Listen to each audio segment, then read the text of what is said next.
நீங்கள் பார்த்துக் கொண்டிருப்பது நியூஸ் 21 செய்திகள். தமிழ்நாடு செய்திகளை உடனுக்குடன் தெரிந்து கொள்ள நியூஸ் 21 செய்திகளை பாருங்கள். உண்மை, உழைப்பு, உயர்வு. கரூரில் நடு ரோட்டில் பேருந்தை நிறுத்தி வாக்குவாதம் செய்த ஓட்டுநர்கள்.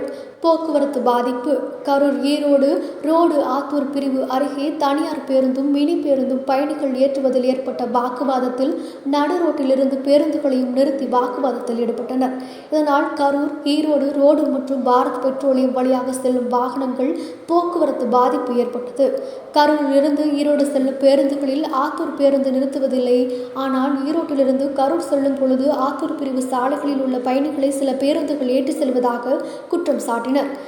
இதனால் ஆத்திரமடைந்த மினி பேருந்து ஓட்டுநர் ஈரோட்டிலிருந்து கரூர் வந்தடைந்த தனியார் பேருந்தை நிறுத்தி நடு ரோட்டில் வாக்குவாதத்தில் ஈடுபட்டார். அப்போது இருபுறம் உள்ள வாகனங்கள் செல்ல முடியாமல் போக்குவரத்து நெரிசலால் சிறிது நேரம் பரபரப்பு ஏற்பட்டது. மேலும் இதுபோன்ற சம்பவம் தொடர்ந்து நடைபெறுவதால் மாவட்ட நிர்வாகம் உரிய நடவடிக்கை எடுக்க வேண்டும் என பொதுமக்கள் கோரிக்கை விடுத்துள்ளனர். நியூஸ் 21 செய்திகளுக்காக கரூர் மாவட்ட செய்தியாளர் சதீஷ்.